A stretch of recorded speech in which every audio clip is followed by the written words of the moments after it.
The first time Steve Jobs realized he was unwanted, he was only 7 years old.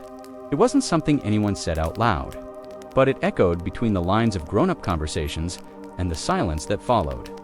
He had been adopted, and somewhere deep down he feared he had been rejected first. This is the real story of a boy who built the future, while quietly trying to understand his past. You'll hear about the house with the apricot trees, the moment he met the person who would change everything, and the day he stood barefoot on a stage, pretending he wasn't afraid. But beneath all the inventions and applause, would he ever feel like he truly belonged? The sky above Mountain View, California, was always open, wide, blue, and patient. It didn't judge or ask questions. It just stayed still. And beneath that sky was a boy who didn't talk much about how he felt. Not really, but he watched everything. Steve Jobs was adopted at birth. His biological parents were two young students who believed someone else could give their child a better life. So they wrapped him in possibility and let go. Paul and Clara Jobs became his parents. They lived in a modest home, worked hard, and loved him. The only way they knew how quietly, through actions. Paul was a mechanic who taught Steve how to use his hands, how to build, how to see the inside of things. Clara, soft-spoken and strong, gave him a kind of silent safety. But even in this loving home, the questions stirred. Why was he given away? Who decided that? And what did it say about who he was? He never asked those questions out loud, but they hummed in the background like a radio just out of tune. In school, Steve was different, restless, bright in ways that didn't always show up on paper. He'd finish assignments early, then drift off in his mind thinking about machines, colors, ideas. Teachers found him difficult. Some misunderstood him, but one teacher, Mrs. Hill, saw his spark. She gave him extra projects, old gadgets to take apart. She made him feel like being curious wasn't a crime. At home, he and his father would spend weekends building things. Steve loved the precision of IT, how every screw had a place, every wire had a job. Paul didn't have a college degree, but he had wisdom in his hands, and without knowing it, he gave Steve his first language, the poetry of design. And yet, even with this tenderness, there were shadows. Steve was quiet about it, but he hated being reminded he was adopted. It made him feel like he came with a story he didn't write, like he was the beginning of someone else's sentence. He told one childhood friend that he was special, chosen, but another time he whispered that it made him feel discarded. That word stayed with him. He would carry that ache into everything he built. There was a backyard tree, the apricot tree, where Steve would lie underneath and stare at the branches above. He said later it was one of his favorite places in the world, a place where things made sense, where light and shadow danced together, where he could just be. It was under that tree that he first began dreaming in shapes and sounds, imagining devices that hadn't been invented, seeing beauty in simplicity. He once carved a piece of wood from the shed into a strange shape, half boat, half spaceship hand, said he was going to make something no one's ever seen before. He was only 10. There were two things he never told anyone, not then. The first was a memory standing in the hallway one night, listening through the door as his parents talked in hushed voices about money, sacrifice, and whether they were doing the right thing. He didn't understand all of it, but he felt it in his chest, a quiet guilt, like he was the reason for their struggle. The second was even quieter, a feeling he got whenever he saw old photographs of his biological parents in an envelope he wasn't supposed to touch. He'd found it once, by accident, and for weeks after, he wondered if they ever thought about him, if they would recognize him now, if they'd be proud or sorry. But he never mentioned the envelope again. Instead, he buried himself in questions about life, about the universe, about how things worked. He once took apart a broken television just to see if he could put it back together blindfolded. He couldn't, but he said later that failing felt better than doing nothing. By the time he reached middle school, Steve had begun building a quiet armor. He wore it in the form of sarcasm, intensity, and distance. But under it all was still that boy beneath the apricot tree, still wondering, still watching, still waiting to be understood. And just when it felt like his world was settling into quiet patterns, a new spark flickered in the most unexpected place. He was about to meet someone who would change the rhythm of his life forever.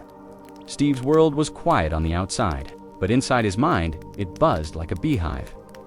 He wasn't the kind of boy who smiled easily or made friends quickly.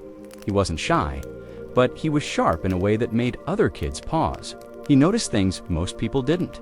He asked questions that felt too big for someone his age, and sometimes his silence made others feel uncomfortable. His bedroom was small, but to him it felt endless. One wall held books, the other held tools. There was a desk where he'd spend hours just taking things apart, radios, calculators, anything with a wire. He didn't care if they worked again. What mattered was knowing how they worked at all. Next to the bed was a nightstand with two things that never moved: a notebook he kept hidden under a stack of comic books, and a tiny silver flashlight. When he couldn't sleep, he'd turn it on and shine it against the ceiling, watching the shadows shift like clouds. He once told his mom the light helped him think. At school, the days felt longer than they should. Steve sat near the back, always doodling shapes in the margins of his notebook. He wasn't trying to be rude. He just couldn't stop imagining how things could be different, how clocks could feel softer, how desks could be thinner, how books could speak. There was a boy who sat in the front row, always answering the teacher's questions. His name was Bill. He once called Steve weird during lunch, and Steve never forgot it. But then, one afternoon, something changed. A friend of the family introduced Steve to a boy a few years older. His name was Steve Wozniak, but people called him Woz. He was quiet too, but not in the same way. Was laughed easily. He liked pranks and puzzles, and he spoke in a language Steve had been waiting to hear his whole life. Wires, chips, circuits, code. The first time they sat down together, was showed him a hand-built computer board. It didn't look like much, just pieces soldered together on a brown slab. But when was explained what each part did, how it all fit together like a puzzle with purpose, Steve's eyes lit up. It wasn't just the machine, it was the magic inside it, the way invisible code could make something speak. From that day on, they were inseparable, not in a loud, flashy way, but in the kind of way where one person starts a sentence and the other finishes it. They worked on small projects at first, simple circuits, homemade gadgets. But even then, Steve was different. He didn't just want things to work, he wanted them to feel beautiful. Was once made a simple computer that displayed numbers. Steve looked at it for a while, then asked, "Can we make the numbers glow instead of flicker?" Was blinked, "Why?" And Steve, in his usual calm tone, replied, "Because flickering feels tired." He was 13. At home, his parents watched the friendship grow with quiet hope. They knew Steve struggled to connect with others, but now, here was someone who got him. Someone who didn't flinch at his intensity. Someone who could meet his mind at its speed. Still, there were hard days too. Sometimes, Steve would come home from school and slam his backpack down without a word. His mother would ask how his day was, but he'd just nod, head to his room, and close the door. Some nights, Paul would hear the quiet hum of tools long after everyone else had gone to bed. There was one night Steve didn't forget. He was sitting under the apricot tree again, flashlight in hand, when he heard voices through the window. His parents were talking softly about money, about the future, about whether they could keep up with his needs. Clara said, "He's so smart, but I'm scared we'll fail him." Steve stayed outside a little longer that night. The flashlight flickered once, then went dark. From that moment on, he started reading more. Not just school books, but poetry, design, philosophy. He liked the quiet of libraries, the way ideas could live without noise. He underlined words like elegance and harmony. He began to believe that technology didn't just have to function, it could feel like art. But with this growing clarity came something else: frustration. He hated when things were clunky, when teachers didn't understand his questions, when classmates laughed at his intensity. One boy teased him about his clothes, said he dressed like someone's grandpa. Steve looked at him for a long moment and said, "Maybe. Or maybe your grandpa just has better taste." He never raised his voice, but he could cut with silence. There was an art project in school where everyone had to draw what peace looks like. Most kids painted doves or beaches. Steve drew a single white rectangle with one perfect circle in the middle. The teacher asked what it was. He said, "It's a button that turns off noise." She didn't get it, but Woz did. And as the years went by, their projects grew bolder. They built a blue box that mimicked phone tones, letting them prank call people across the country. It wasn't legal, but it taught Steve something important. If you understood the system, you could bend it or change it. He began to wonder what else could be changed. One afternoon, while fixing an old stereo in the garage, he paused and looked around the room. The shelves, the dust, the smell of oil and wood, and then he whispered something to himself just for words. "I want to build." He didn't finish the sentence. Not yet. But the seed was planted, and deep in the soft spaces of his mind, something had begun to bloom. The secret he carried, the one he still didn't know how to name, was that he didn't just want to build computers. He wanted to build a world where people felt less alone. He wanted the things he made to speak to something quieter than logic. He wanted them to feel like home. And even though he didn't say it out loud, a part of him still wondered if building something beautiful might help him feel whole. But what happened next would pull him into a whirlwind of choices, risks, and ideas that could either shape the future or break him apart completely. The garage door made a soft creak every time it opened. It wasn't broken, just old. But that sound would come to mean something more than just rusted hinges. It was the sound of a beginning of a space turning into something else, of dreams taking shape in silence.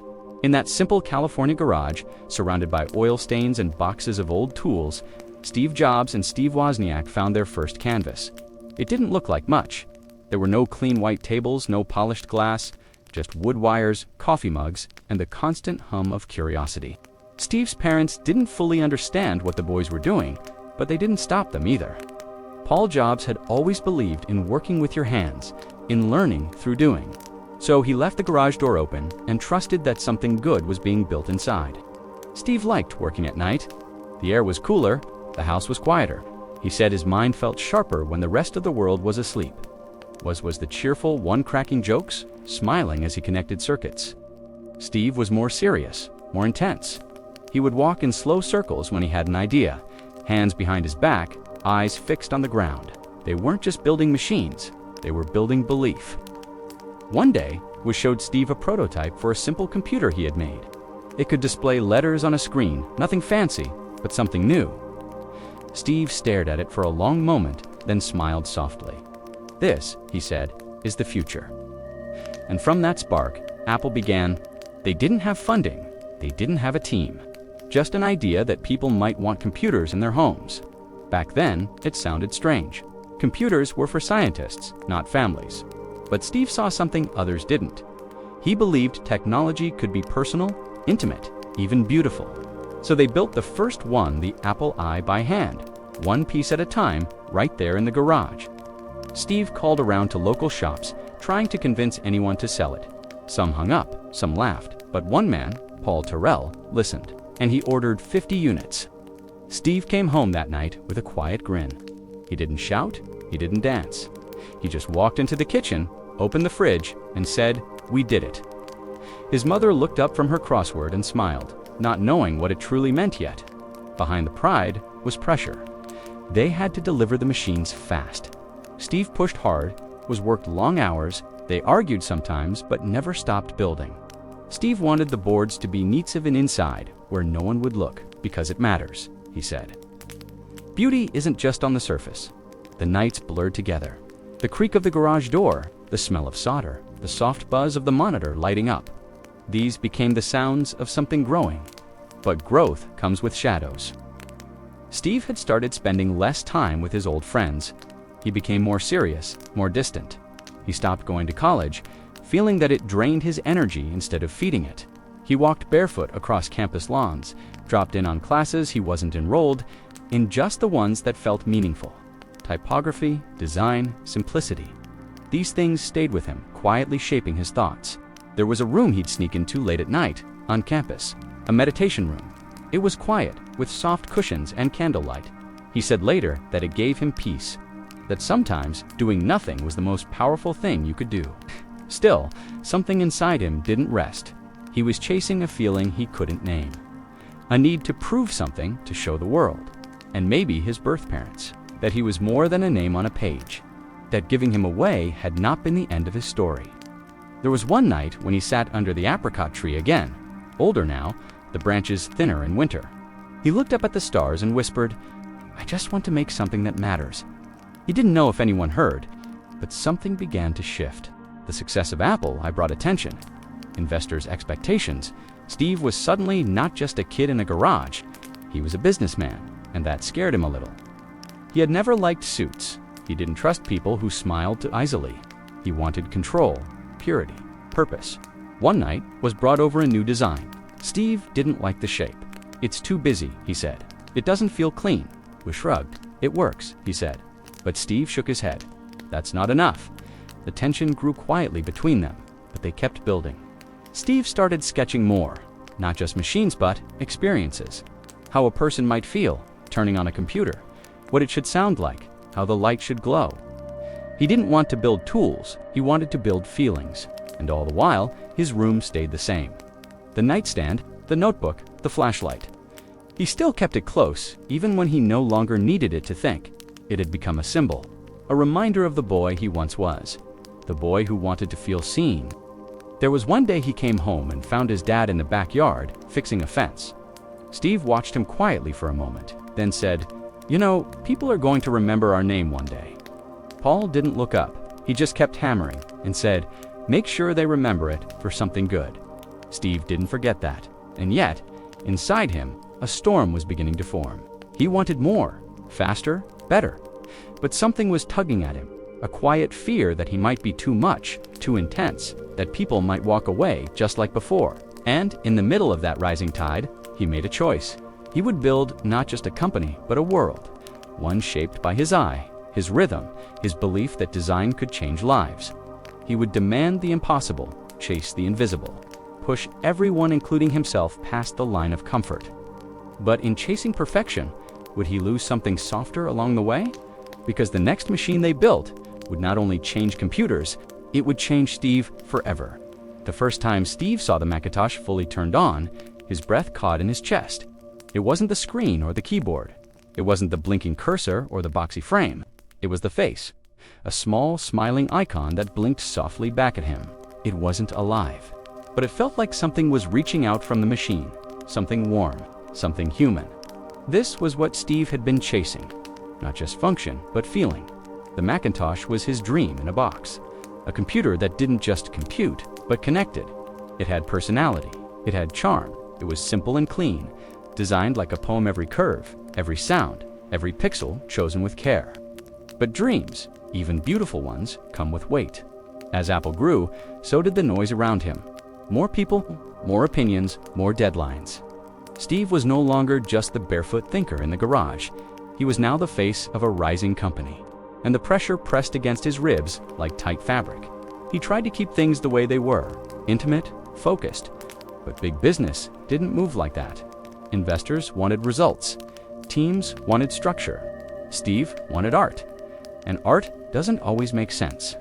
At the office, Steve would walk the hallways barefoot, holding apples in his hand, taking long pauses between thoughts. He challenged everything, argued about fonts, debated colors for hours. He'd say, "If the inside of the machine is ugly, the whole thing is wrong." Some people found him inspiring. Others found him impossible. Back home, the house felt more like a place to pass through than to rest. His bedroom was now filled with notes, sketches, and prototypes. The nightstand still held the flashlight, but he didn't use it much anymore. He had new lights, now brighter, colder, but never quite as comforting.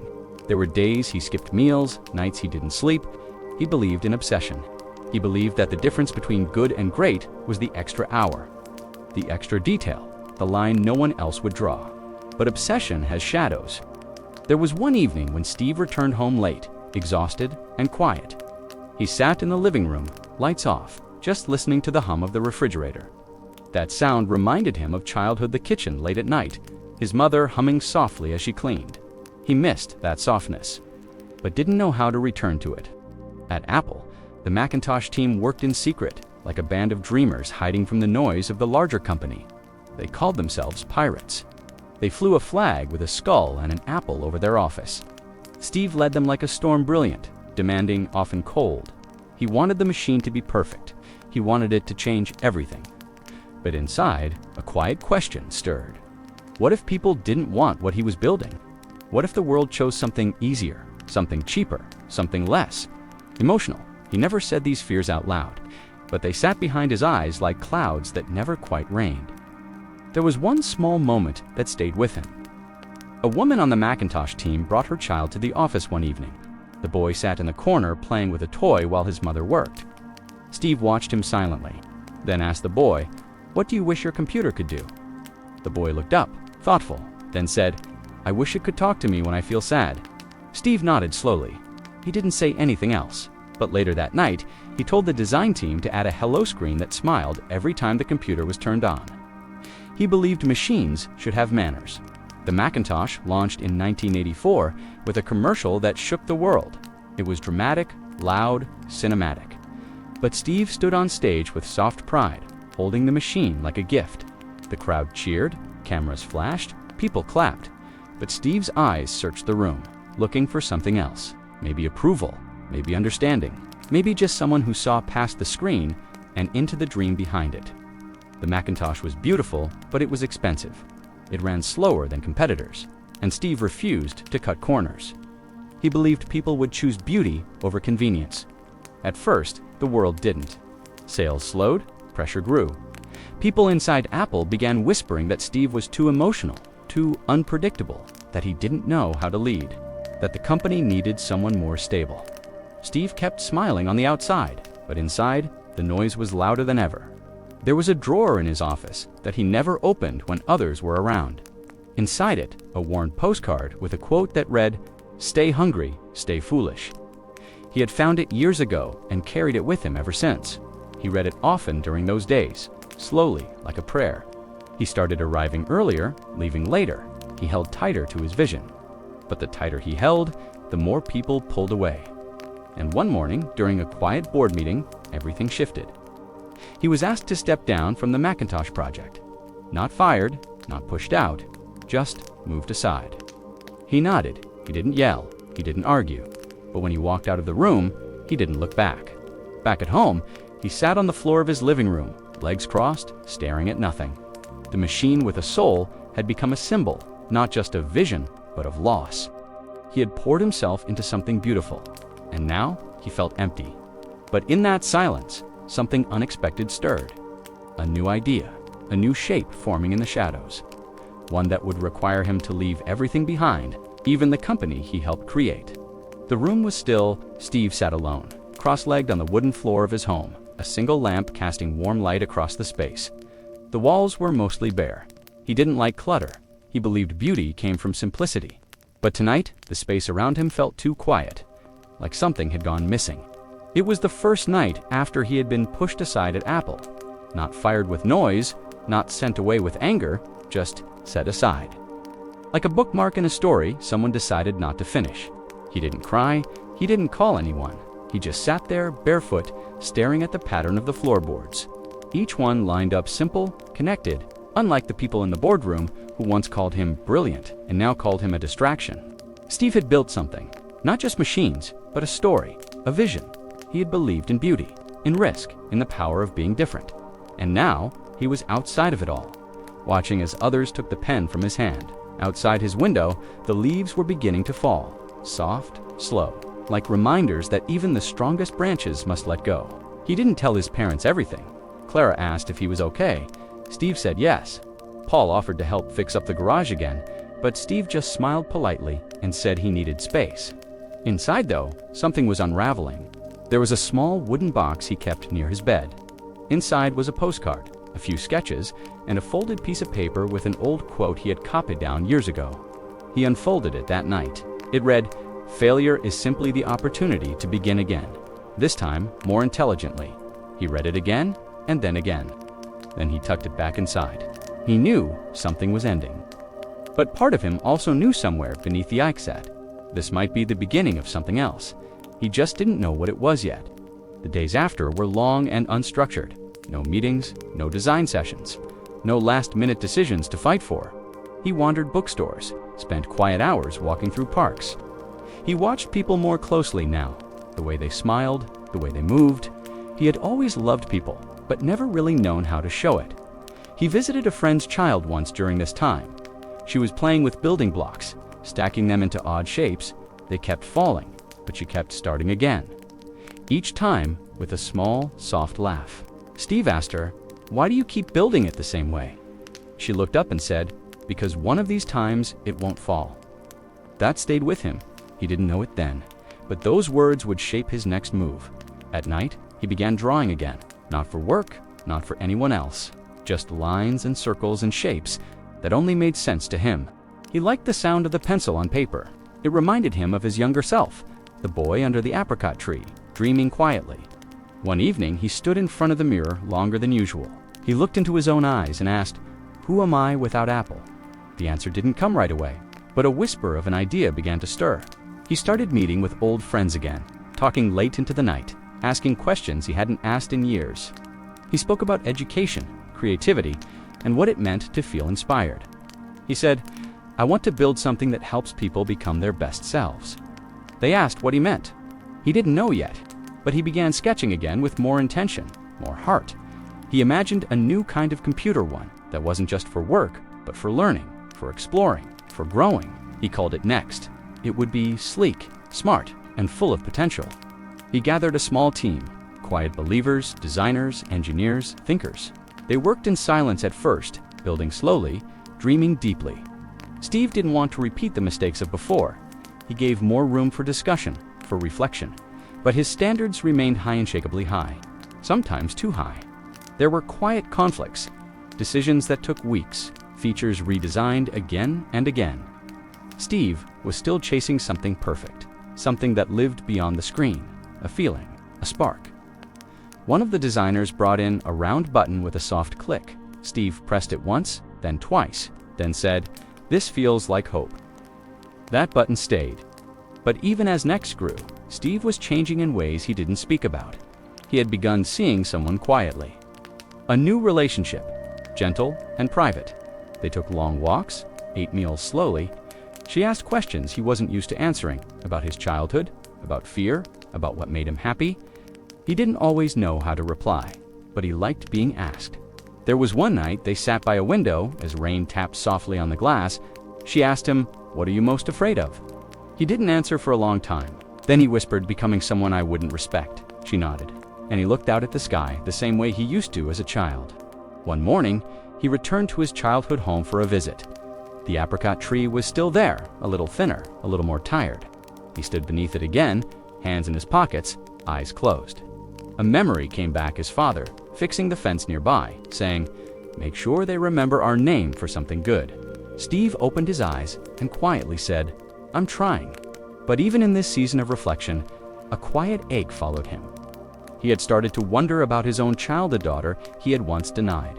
For years, he had avoided that part of his story. Too painful, too complicated.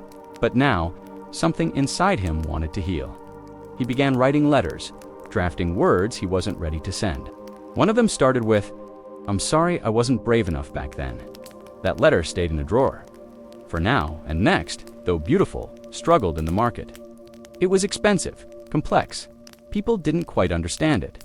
But Steve believed it had value not just in what it was, but in what it could become. Because something inside that black box, something quiet and unseen, would eventually be the seed that brought him back.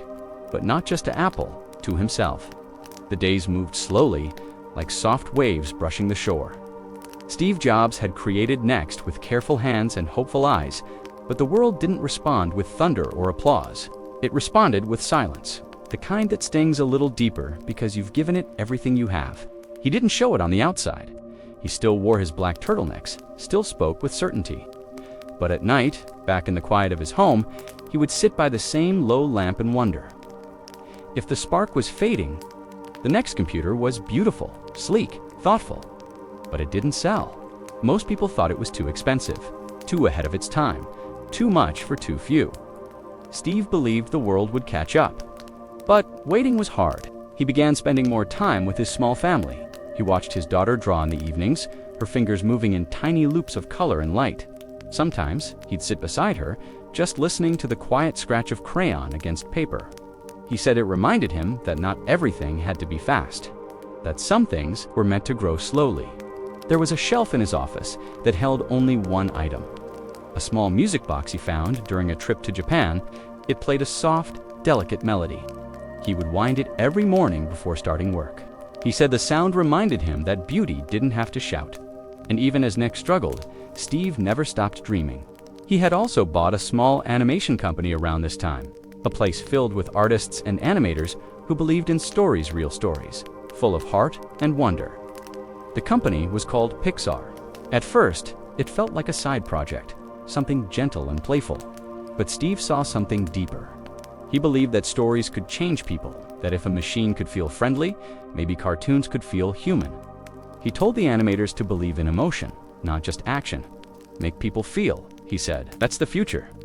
They nodded, unsure, but moved by his certainty.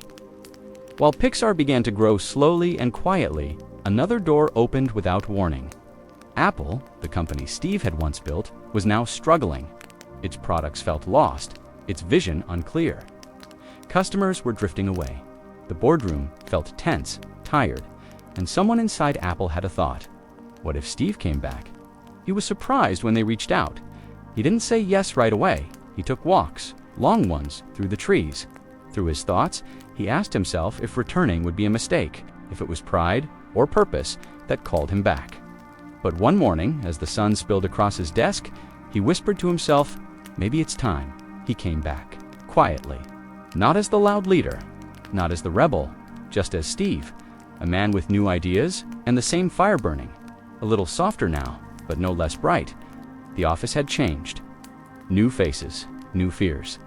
But the logo on the wall still meant something. He touched it with his fingers one morning and said, "We can begin again," and they did. But not overnight. He made hard choices, closed projects, let people go. He simplified everything, stripped it all down to what mattered. He said, if it doesn't feel right, it doesn't belong. People listened, some with doubt, some with hope.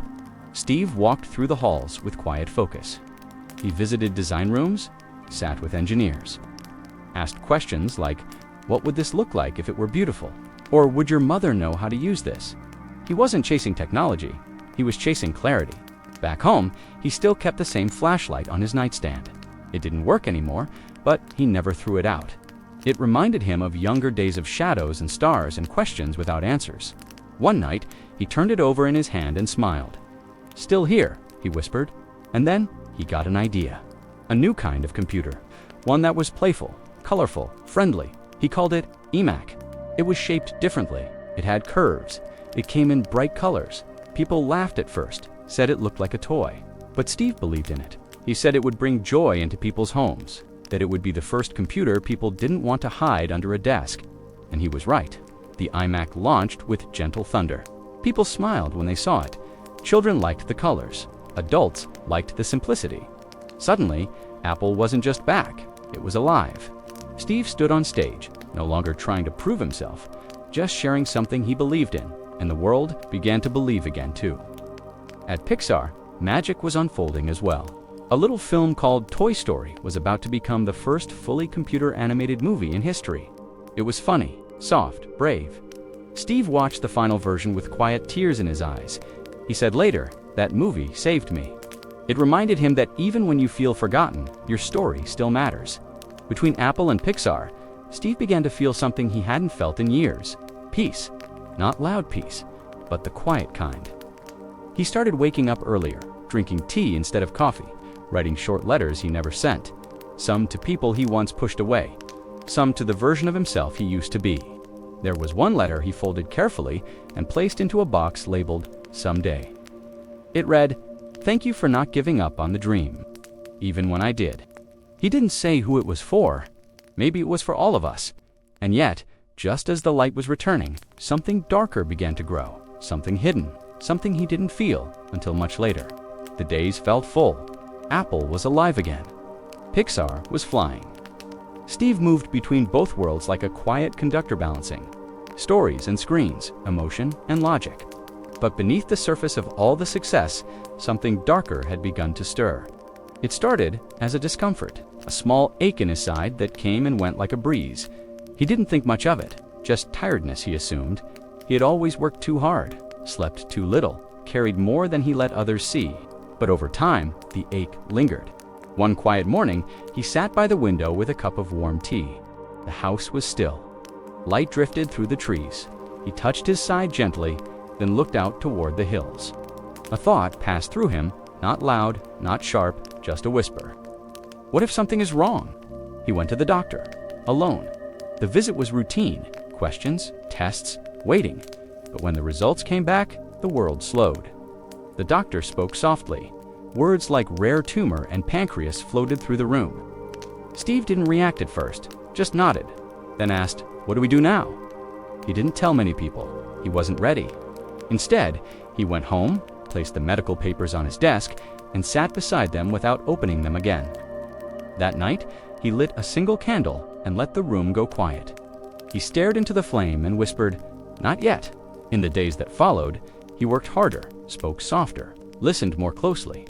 He met with the design team and spent long hours discussing tiny details. He said, "This matters. All of it matters." No one knew why he suddenly seemed more focused, more present. But something inside him had changed. At Pixar, he began checking in with animators more often, asked about their children, left small notes of encouragement. At Apple, he walked the halls with slower steps. Sometimes he'd pause in the break room and make tea, quietly watching the steam curl into the air. The storm inside him was still hidden, but his heart was shifting. At home, he began journaling again, pages filled with loose sketches and slow thoughts. He wrote about the color of light, about how simple things like the sound of a chair being pulled out, or the way a child clutches a toy hold so much meaning. He wrote, "The world is full of quiet beauty. We forget to see it." One evening, he returned to his childhood home again. The apricot tree was older now, leaning slightly to one side. He stood beneath it, touched the bark, and remembered how it once made him feel safe. He thought about the boy he used to be, the boy who felt unwanted, and turned that ache into invention. He thought about the man he had become, the man who still carried questions no one could answer, and he made a promise to himself. If the storm inside him grew louder, he would face it with open eyes. But not yet. There was still more to build. He began dreaming of a new kind of device, something that could live in your pocket, that could carry music, photos, connection, something soft in design, but powerful in purpose. The idea for iPod was born. He said, "I want it to feel like a companion." And so the team began. The button had to click just right. The shape had to feel like a stone from the river smooth, natural.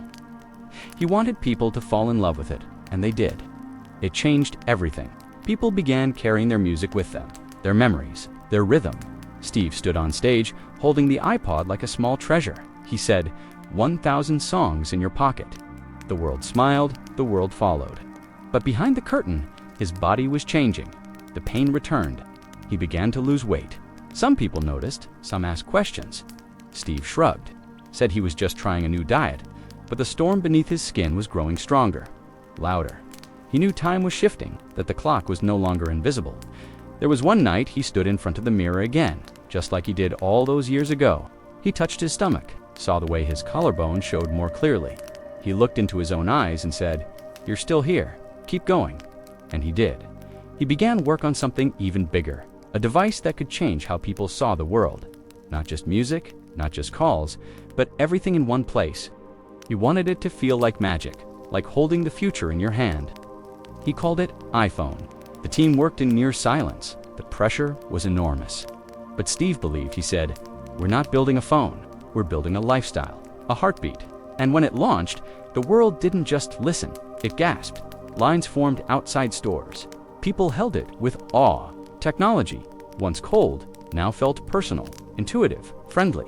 Steve had given the world something it didn't know it needed. But the cost was rising. Behind his calm voice and gentle smile, the pain was growing. Treatments, travel, surgery. He tried everything. He fought quietly, didn't want pity, didn't want fear. He wanted to keep building, to keep feeling alive. There was one note he wrote during this time and placed inside the music box on his shelf. It said, "The body may fade, but the spirits if shaped with love remains." He never spoke of it again. The mystery of what Steve felt during these final years lived in the spaces between his words, in the way he paused when speaking, in the way he looked at photos of his children, in the way he walked through Apple's new building, his final design, curved and circular like a soft echo of everything he once dreamed of. And still, he kept going, until the world changed again. But not because of what he built, because of what was slipping away. The morning sun lit the edge of Steve's kitchen table, casting long shadows over his tea. The steam curled into the air like a quiet breath. He sat still, watching it rise, his fingers wrapped gently around the warm mug. His body felt slower now, thinner. The strength he once carried like a storm had softened into something quieter, something more fragile. Outside, the trees swayed gently in the breeze. He watched the branches move back and forth, like old memories waving hello. Some days, he felt like he was floating through time, moving between moments he loved and moments he wished he could have again. His bedroom remained simple, just a bed, a chair, a small table with a flashlight he had kept since he was young. He hadn't used it in years, but he liked knowing it was there. Some nights, he would turn it on just to see the soft circle of light spread across the ceiling. It reminded him that even the smallest glow can still reach the dark. By now, the world had begun to notice. Steve's face was thinner, his walk slower. Whispers followed him, whispers of illness, of time running out. But Steve didn't speak of it publicly. He didn't want the story to become about his body. He wanted the story to stay about the work, the vision, the love. And so, he kept showing up. He kept working on Apple's future, on building a space that felt like nature round, open, full of light. He said the building should breathe, that it should feel like walking inside a circle of trees. He wasn't just designing architecture, he was designing peace. He would sit with designers for hours, talking about the curve of a corner or the color of a hallway. It should feel like home, he would say, not just for him, but for everyone who walked through. And yet, inside him, the storm was growing stronger. His appetite faded. The quiet pain became louder. Some days he stayed in bed longer, watched the way sunlight moved across the room. He would place his hand over his heart and whisper, "Still here." At night, he began listening to music more often. Old favorites, soft pianos, strings. He said that music helped him feel things words could not, that it reminded him of everything he still wanted to say, didn't know how. There was one song he played often, a simple melody, slow and clear. His daughter once walked in as it played and asked what it made him feel. He paused, smiled gently, and said, "Like I'm floating through everything I've ever loved." He began writing again, letters, notes, little things he wanted to remember. He wrote about love, about mistakes, about beauty and broken things. He didn't write to publish, he wrote to hold on to pieces of himself. He kept one small letter inside his pocket every day. Folded 3 times it said, "Your story still matters, even now." He never told anyone who it was for, but when he was alone, he would take it out, unfold it, and read it like a prayer. The Apple team began to see changes. Steve couldn't attend every meeting. His voice was softer, but when he spoke, it still held that fire, that vision. He once told an engineer, "The most powerful things we create should feel inevitable." They didn't know what he meant then, but they never forgot. His walks became shorter, his time with family longer. He watched his children more closely now, the way they moved, the way they laughed. He noticed their hands, their eyes, the sound of their footsteps on the stairs. Each moment became a treasure. He once told a friend, "I don't want more time. I want more meaning in the time I have." One afternoon, he visited the garden outside his home, sat on a bench, closed his eyes. The wind brushed his face like an old friend. He whispered, "I'm not afraid to go. I just don't want to miss what's next." There was a final project he had been working on, a device smaller than anything before. He said it should feel like a piece of the future in your hand. He gave quiet notes, made small changes, but his hands were trembling now. He let others lead more. He was learning to let go. But letting go is not the same as giving up. He asked to be surrounded by love, by light, by the soft rhythm of home. He didn't want cold hospitals or loud machines. He wanted the sound of breathing, the scent of tea, the presence of those who knew him best. His final weeks were filled with quiet rituals, soft meals, gentle walks to the garden, holding hands, sharing glances that said everything words couldn't. His room smelled of lavender and warm blankets. The music box played quietly in the corner, still playing the same song he first heard in Japan. One evening, he asked for a photo of his parents, Paul and Clara. He looked at them for a long time, then held the picture close to his chest. He whispered, "Thank you for choosing me." And with that, something in him softened. A mystery still remained. Something he had written long ago, but never shared. Tucked away in a drawer, a letter, sealed, no name on the front, only one word, written gently in the corner. Someday, no one knows what's inside. Not yet, but maybe that was his gift. To leave a part of himself unopened, unfinished, so that we might wonder, not just what he made, but who he really was beneath the light. After Steve passed, the world didn't get louder. It got quiet. People gathered, but there were no fireworks, no grand speeches or flashing lights, just soft candles, silent screens, and long pauses as people across the world stopped to feel something. Because even if they didn't know him, they felt him, in the phones in their hands, in the music in their ears, in the glow of a screen that held more than just apps-it-held moments, memories, messages from people they loved. He had helped shape that, not just the tools, but the connection. At Apple's campus, the flag flew low. Employees moved slowly through the halls. There were photos on the walls, Steve smiling, Steve thinking, Steve in a black turtleneck holding a new dream in his hands. People left flowers, notes, drawings from children who had never met him, but somehow felt close to him anyway. One note read, "Thank you for making the world feel smaller and warmer." Another simply said, "You made my dad cry at a product launch." That meant something. The auditorium at Apple filled with voices sharing stories. An engineer spoke about the first time Steve walked past his desk and asked, "What are you building?" he had stammered. Steve had nodded and said, "Good, build it like it'll outlive you." A designer shared how Steve once spent 20 minutes deciding the shade of blue for a folder icon. Not because he was picky, but because he cared. He believed small things made big feelings, she said. Even people outside the tech world shared how he had changed their lives. A teacher wrote in a blog post that she saw her shyest student smile for the first time after creating a short film on an iPad. It gave her a voice, she wrote, and I think that's what he wanted all along. At Pixar, the halls were quieter too. In one corner, there was a shelf with early sketches of Woody and Buzz. A small handwritten note sat beside them. It said, "Never forget that toys can cry too." Steve didn't animate. He didn't draw, but he believed in story, in softness, in making people feel something without needing to say everything. And now, the world was feeling something he never got to see. There was a soft sadness in the days that followed, a kind of emotional fog that hung over headlines and dinner tables. People weren't just mourning a businessman, they were mourning an artist, a dreamer, a boy who once sat under an apricot tree, wondering if he was enough. And now, the world was answering back. Yes, you were. Back at his home, his room remained untouched for a while. The music box still sat on the shelf, holding its quiet song.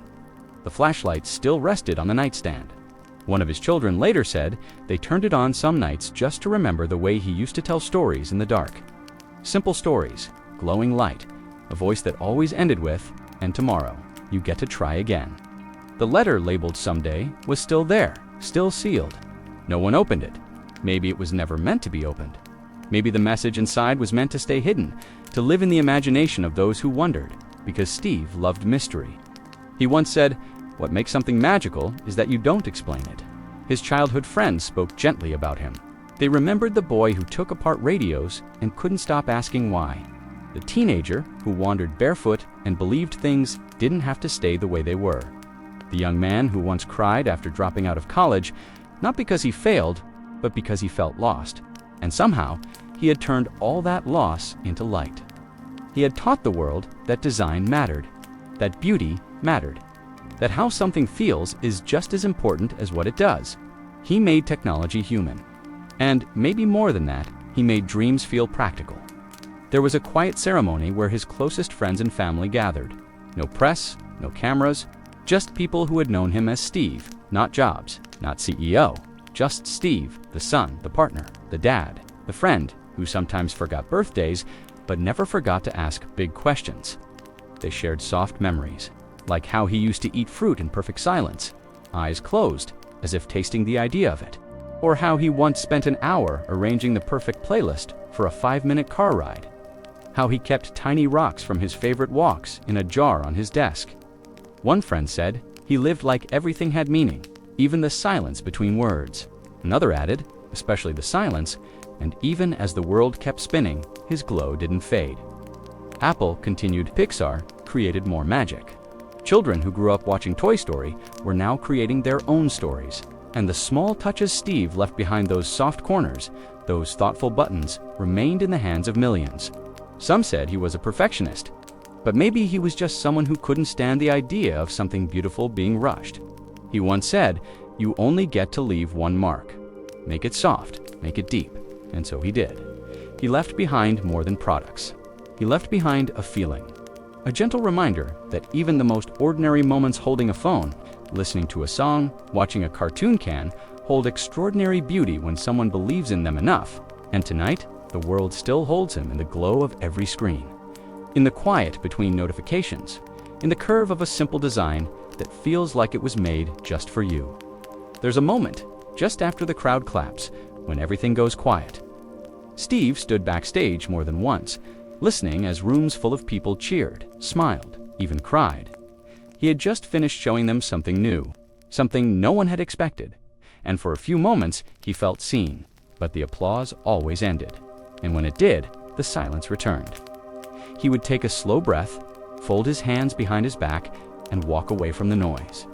Alone, the lights that had just lit his face now stayed behind, glowing for others. Steve moved through the hallway, past wires and monitors, past faces who nodded but didn't speak. His footsteps echoed softly, the only sound in a moment that should have felt like triumph, but didn't, because success didn't always fill him. Sometimes it only reminded him how empty he still felt. He had built a company the world admired. He had led Apple back from the edge. He had helped change how people listened, learned, and connected.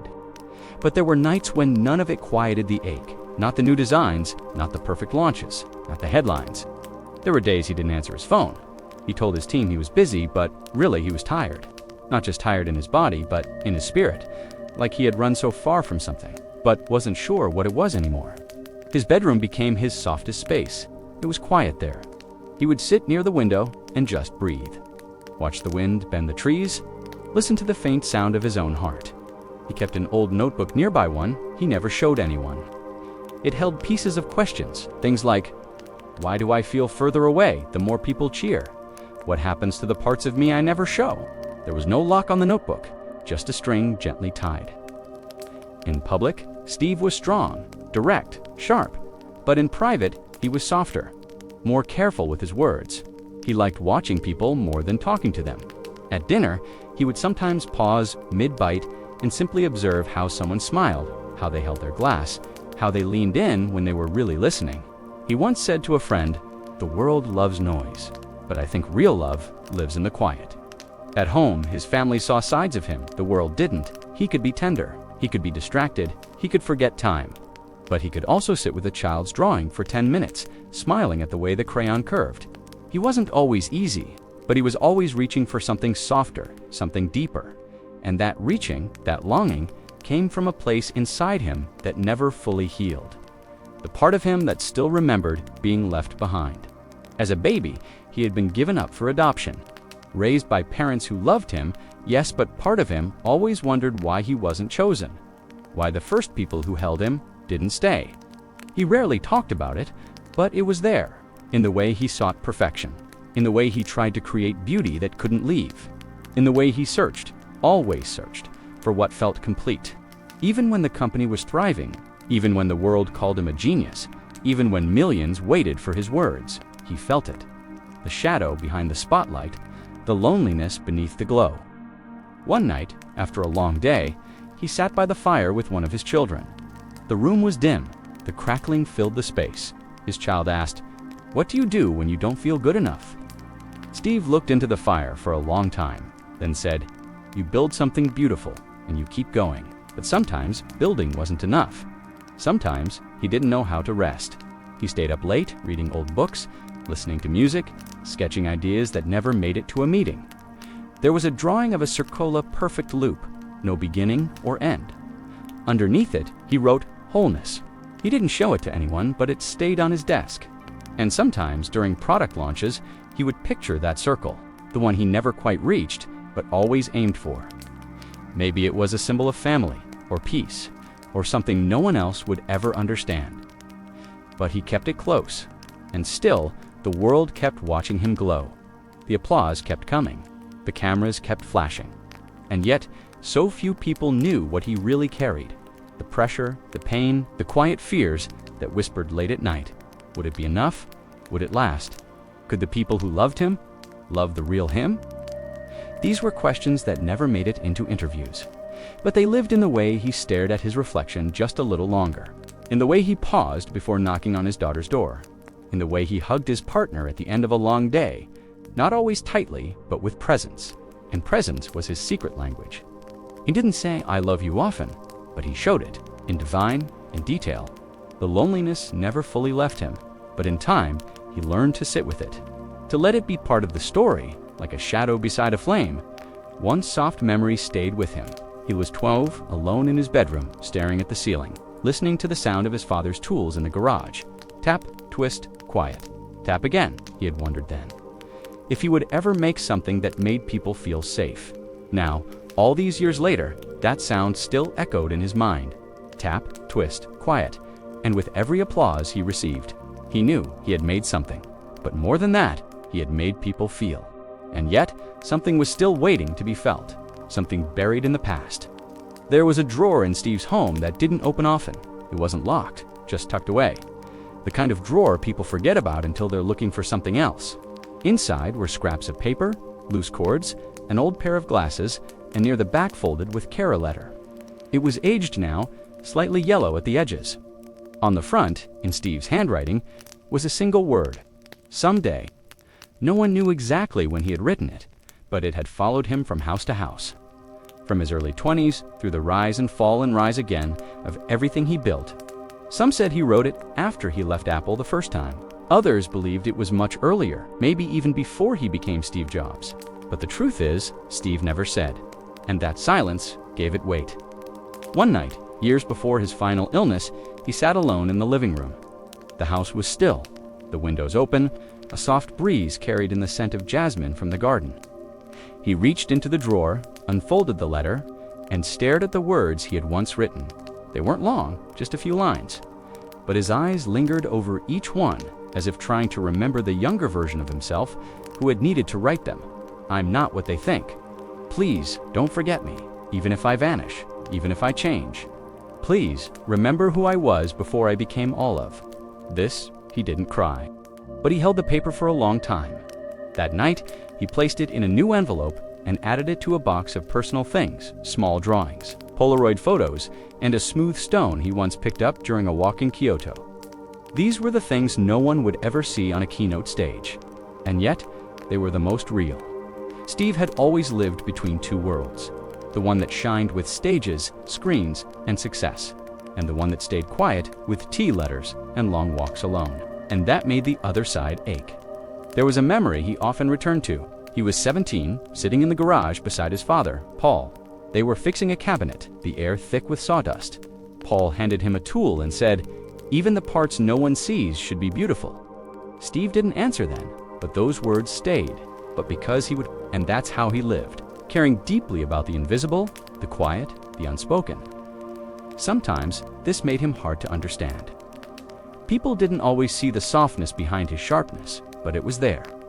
In the way he obsessed over fonts, in the way he folded shirts with clean edges, in the way he placed his hand on the shoulder of a teammate not often, but when it mattered, and in the way he kept that letter, not to read aloud, but to remind himself that beneath all his changes, he was still that boy, the one who wanted to be chosen. These were not things he shared easily, but they lived in him, in the pages of sketchbooks, in the playlists he made but never published, in the silent prayers he whispered after closing a door. During his final years, he became more open about reflection, listened with fewer interruptions. He wrote a note to one of his oldest friends that simply said, "Thank you for knowing me before I wore armor." And he began to accept something he had fought his whole life, that love doesn't come from being brilliant or perfect or admired. It comes from being known and still held. One morning, shortly before his final public appearance, he sat in a quiet room, watching the rain tap against the window. A journalist asked, "What do you want to be remembered for?" Steve paused, smiled, then said softly, "For making people feel something, not just by something." And that was the truth of his life, behind every invention, every stage, every late-night email. Was a boy still wondering if what he created could make people feel what he couldn't always say? He couldn't always explain love, but he could design it, shape it, deliver it in the form of a glowing screen, a friendly device, a soft animation, a perfectly curved button. But maybe that was the point. Maybe it was never meant for the world. Maybe it was his gift to himself, way to say, I see you. I still remember you. You're not lost. And maybe each of us has a version of that letter tucked away, waiting to be seen. We are still the child, still the dreamer, still the soft light beneath the shell. And Steve, in all his brilliance, never let go of that child. He carried him all the way to the end, through every product, every pause, every pain, and every parting. There comes a point in some lives not with thunder, but with a whisper when a person begins to return. Not to where they were, but to who they've always been underneath. For Steve, that moment came not in a meeting or on a stage, but alone, by a small window watching the light. The light always mattered to him. He would study it, how it changed a room, how it made color softer, how it arrived without asking for permission. In his final years, Steve began placing his favorite chair near the biggest window in his home. Not because it was practical, but because it let him sit inside the morning. He had spent decades building things that reached the world. Now, he wanted to build something inside himself. Stillness, softness, a deeper kind of truth. Each day began slower. He would wake gently, sit with warm tea, and write a few words in the journal he kept on the nightstand.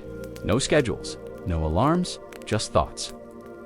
He often wrote about nature, about the curve of leaves, the way trees seemed to speak without saying anything. One entry simply said, "Everything I ever wanted to fix already made sense in the forest." He started meditating more regularly, not to escape his thoughts, but to greet them. He once told a close friend, "When I was young, I wanted to control the world. Now, I just want to understand it." There was a new kind of peace in his voice. Slower, lower, more open. He no longer filled every silence. He let it stay a while, let it breathe, as if he had realized something he hadn't let himself believe before. That presence is louder than performance. He spent more time with family, not always in grand ways. Sometimes just folding laundry beside his partner, or sitting cross-legged on the floor, helping one of his kids with homework he didn't fully understand. He didn't pretend to know all the answers anymore. He just wanted to be near the questions. One evening, his daughter asked him why the moon looked so big. Steve didn't explain science or distance or angles. He just smiled and said, "Maybe it wants to be seen more clearly tonight." She giggled, and for the rest of that week, they checked the moon together. Each night, a little quieter than the last. Steve began rereading old books, the ones that had shaped his younger self. Zen writings, poetry, biographies of inventors and artists. He wasn't reading to learn something new. He was reading to remember. Remember the spark, the ache, the reason he began. And bit by bit, he started clearing space. Physically and emotionally, he donated old furniture, let go of clothes he didn't wear anymore, gave away stacks of devices that once changed the world but now simply gathered dust. He said, "Everything we keep should have a heartbeat." One morning, while clearing out a drawer, he found a photo of himself at 17. Long hair, wide eyes, a boy full of longing. He held the picture for a long time. Then, gently, he placed it on his desk. Not to look backward, but to remind himself who he'd been trying to protect all along. That boy, the one who thought too much, felt too deeply, believed too hard. In his return to self, Steve also began to repair old relationships. He wrote letters, not emails, to people he hadn't spoken to in years. Apologized without defending. Thanked without explaining. Said things he wished he'd said sooner. One letter, never sent, simply read, "I'm sorry for being sharp when I should have been soft. I'm sure didn't deserve my silence. But I didn't know how to speak with love back then. I'm learning." He also started teaching again, not in classrooms, but through conversations. He would invite younger designers, new thinkers, curious dreamers, over for tea or quiet walks. He didn't tell them what to do. He just listened, asked, offered one or two soft suggestions, then let silence do the rest. One designer recalled a moment when Steve looked at their prototype, nodded once, and said, "It doesn't need to impress me. It just needs to feel like it belongs in your hands." That was it, but the designer never forgot. As Steve's body continued to grow frailer, his heart grew fuller. He began preparing for goodbye, but in the kindest way possible. He recorded small messages, left notes in his children's drawers, chose books to be given out later, with pages highlighted and little questions scribbled in the margins. What made you pause here? Do you still believe this? What would you write instead? Each one was an invitation to keep growing, to keep wondering, to keep returning. There was a garden near his home he visited often. It wasn't large, just a few paths, some benches, and a little koi pond. He'd walk slowly, hand in pocket, letting the air move around him. Sometimes he spoke out loud not to anyone, but to the air itself. He'd say things like, "You did your best. They forgave you. Let it rest now." One day, a child passed by him on the path and asked, "Are you the phone man?" Steve chuckled softly, kneeled down, and said, "I'm just someone who wanted people to feel close to each other." That night, he wrote one more line in his journal. "I don't want to be remembered for making things. I want to be remembered for making things feel." And with that, he closed the book. Not forever, just for the night, because something else was stirring. A final message, a final light. There was a time when Steve's name meant power, a name attached to headlines, product launches, whispered rumors, sharp quotes, and soaring stock prices. People talked about him with awe, with fear, with fascination. But now, something had shifted. He wasn't in the room anymore, but his presence was, and it had softened. Not in importance, but in shape. Steve Jobs had become more than the man in the black turtleneck. He had become something quieter, something warmer, something felt. At home, the mail kept coming. Letters from people around the world, teachers, artists, programmers, grandparents. Some just said thank you. Others included small stories of how a device helped them reconnect with a lost sibling, or start a business they never thought they could, or express a feeling they didn't have words for. One letter was written by a child. It read, "I like your phone. My dad calls me now. Before, he didn't." That one stayed on the table for weeks, folded gently, unread by anyone else. Because Steve's legacy had shifted. It was no longer just about innovation. It was about intimacy. About the quiet ways his creations held people's lives. And for the first time in a long time, the fame that followed his name felt soft, felt kind, felt like love. There was no longer a need to chase spotlights. No longer a reason to prove anything. The world already knew what he had done. Now, they were starting to understand why he did it. And that understanding changed everything. It turned critics into caretakers, competitors into storytellers, customers into quiet keepers of his spirit. A woman once left a single daisy on the Apple Store counter with a note. "For the man who made my father smile again after my mother passed, the staff didn't move it. They let it sit all day." Because this was the new kind of fame Steve had earned, not with noise, but with presence, with deep, invisible fingerprints on how people lived and loved and remembered. At Pixar, they honored him not with a statue, but with a scene. A quiet moment in a film, a flicker of light across a character's face, followed by a soft musical note, and the feeling that something beautiful had passed through, even if it didn't stay long. No one watching knew, but those who worked there did, and they smiled because it was perfect. At Apple, his voice was still carried through hallway conversations. Someone would suggest a design tweak, then pause and say, "Steve would have wanted it simpler."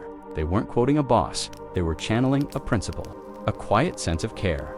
That's what he had really taught. To care about things most people ignore, to see beauty in the way a screen curves or a button clicks, to feel that what you make should make people feel something too. And so his fame evolved into a mirror, reflecting not who he had been, but what others could be. A young engineer in India said she studied him not because of Apple, but because he showed her how to trust her wild ideas. A teenage artist in Brazil kept a photo of him above her desk to remind her that even dropouts can change the world. A quiet boy in France wrote in his diary, "He made being different feel like a gift." This was the new kind of spotlight, one that didn't burn, but warmed. In his home, his family felt it too. The way his children looked at old videos, not just to remember, but to feel close again. To see the way his eyes lit up when he explained something, to hear the pauses between his words, the breath he took before saying something true. They said he had a way of making silence feel full, like you weren't waiting, but arriving. He had become a story. Told softly, retold gently, shared without noise. A bedtime biography whispered between generations.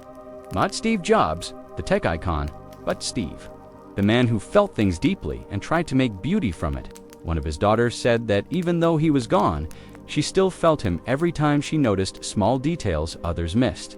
A chipped teacup, a bent bookmark. a sliver of light dancing across the floor. She said, "He taught me to listen with my eyes." That was fame that stayed. Not in numbers, but in notice. Not in followers, but in feelings. One day, a visitor walked into the Apple lobby and stood silently in front of the black and white portrait of Steve. No words beneath the photo, just his eyes, still, calm, slightly curious. The visitor took a photo, then whispered, "You didn't just make products, you made peace." In that moment, Steve's legacy lived on. Not as a statue, not as a building, but as a breath someone took after feeling understood. There were still things the world didn't know.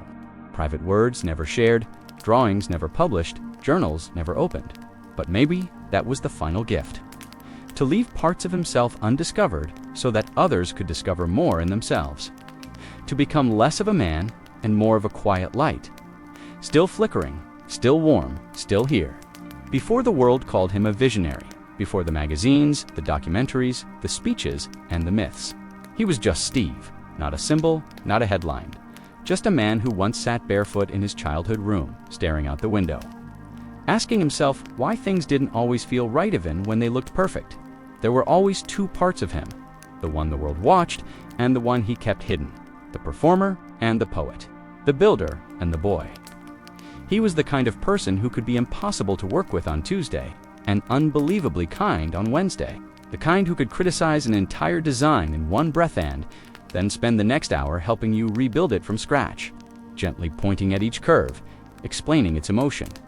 He could be intense, but he was also deeply sensitive. He just didn't always show it, because for most of his life, being sensitive felt dangerous.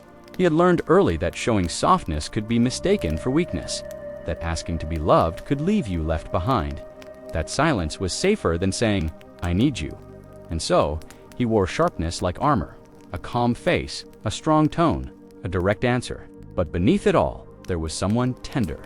Someone who once cried alone after reading a letter from a fan who said, "Your work helped me feel seen." Someone who held on to that letter for weeks, not because it praised him, but because it reminded him that emotion was still his truest language. He never stopped feeling deeply, just became careful about where he placed those feelings. At home, his family saw that softer version every day. He wasn't always patient. He didn't always say the right thing, but he tried. And when he didn't get it right, he came back with a soft apology, a quiet cup of tea, a moment of stillness that said, "I see you. I'm here now." He loved routines, simple ones. He liked to walk the same path through the garden. He liked his tea a certain way warm, not hot, with a touch of honey. He wore the same clothes not for style, but for clarity. Each choice made space for the things that mattered most. He believed in simplicity, not just in design, but in life. He once said, "Clarity is kindness," and he lived that truth. He tried to speak clearly, live clearly, love clearly, even when it was hard, even when he failed. He was also funny, in a quiet way. He had a dry sense of humor, a love for small, odd jokes. He once told his kids that their new phone charger had a hidden wisdom chip that only worked if they said please. They believed him for a whole week, and when they finally figured it out, he just grinned and said, "Well, it worked, didn't it?" He didn't laugh loudly, but he smiled with his whole face. His eyes crinkled, his shoulders relaxed. And for that moment, the man the world thought was too intense looked like a boy who had just learned how to play again. He also carried guilt, quietly. Not the dramatic kind, but the quiet guilt that grows from all the times he couldn't be in two places at once. The meetings he took instead of dinners, the moments he missed because he thought he had more time, the calls he didn't return, the hugs he didn't give. He felt those things deeply, but he also tried to make peace with them, tried to let them become lessons, not scars. He started writing more near the end, not books, not blog posts, just simple words. Sometimes in the middle of the night, one notebook page read, "I said I wanted to dent the universe, but maybe I just wanted to leave behind a little warmth." That was who he truly was. A man who had once chased greatness, and then chose meaning instead. The people closest to him said he got gentler with time, that he began asking more questions than he answered, that he started seeing life as art, not as a thing to master, but to notice. He talked less about legacy, more about presence, less about being remembered, more about being real. One evening, during a quiet dinner, he looked around the table and said softly, "If I could start over, I'd take longer walks, ask more questions, hug more often." No one replied. They didn't need to, because in that moment, they saw him not as the Steve Jobs the world admired, but as the Steve they knew. The father, the partner, the quiet man with complicated feelings and simple joys. The man who once watched the sun rise over a quiet mountain and whispered, "Thank you," as if the light had been sent just for him. In the end, he wasn't a product, or a pitch, or a persona. He was a person. He was soft and sharp, confident and unsure, brilliant and afraid. He was like all of us, trying, failing, beginning again. And in that, he became even more extraordinary.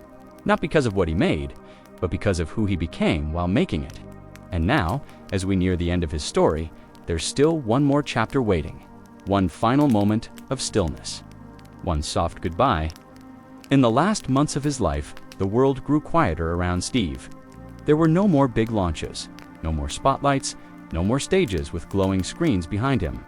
The applause had faded, the cameras had turned away, and the voice that once shaped an industry softened into stillness. But Steve wasn't afraid of the quiet. He had always known that silence was where truth lived, where thoughts were honest, where hearts could breathe. And now, in this slower chapter, he welcomed it. Each morning, he'd wake with the light, not to plan, but to notice. He'd sit by the window in his favorite chair, wrapped in a simple blanket, and hold a warm cup of tea. He'd close his eyes and listen to the sound of birds, the hush of trees, and the soft rhythm of life continuing just outside the glass. He no longer needed to change the world. He only needed to feel it, to be part of it, to rest inside it. He spent more time with his family, not in grand ways, but in ways that mattered. Sharing quiet meals, sitting side by side in silence, laughing softly at old stories that no longer hurt, and sometimes just being in the same room, doing nothing at all. These moments were more powerful than any product he had ever released. They were moments of presence. And presence, Steve had learned, was the truest form of love. He spoke to fewer people now. But when he did, his words were slower, wiser, less about doing, more about being. He told one close friend, "I'm not afraid of what's next. I just hope I've loved enough." And those words, simple and clear, carried more weight than any quote he'd ever given. He began organizing his things. Not to hold on, but to let go. He sorted through old notebooks, photos, sketches. He gave away books he loved, left little notes in the margins, just in case someone read them someday. He labeled boxes for his children, things to keep, things to question, things to let go of when it feels right. Inside one of those boxes was a hand-drawn card. It had a single word written in the center. Still, that was the word that followed him to the end. Stillness. Not as in stopping, but as in being. Still curious, still present, still grateful, still here. He spent his final days surrounded by love, soft music playing, the scent of jasmine in the air, windows open to let in the breeze, and a sense of peace that felt earned, not forced. He wasn't fighting anymore. He was releasing, letting the current carry him forward, like the river that doesn't resist the sea. On his last night, as the sky darkened and the world outside folded into sleep, he whispered a few words. No one knows exactly what they were, but one family member said it sounded like a thank you. A soft, slow thank you to life itself, to the mess and the magic, the joy and the pain, the noise and the quiet. And then, like a final line at the end of a poem, he rested, not with fear, but with calm, with the same quiet wonder he had carried since childhood. And the world, in its own way, paused, not with loud grief, but with soft remembering, with candlelight, with reflection, with the realization that sometimes the people who change everything don't just leave behind inventions, they leave behind a feeling that still lives in the curve of your phone, in the way music moves through your ears, in the way you see light fall across a screen and feel somehow closer to the future. He didn't just make devices, he made meaning. And now, his story is yours to carry, not to repeat, but to continue, in your own way, in your own rhythm, as you try, fail, dream, and become. So tonight, as you close your eyes and drift toward sleep, let yourself remember that Steve Jobs was never just the man on the stage.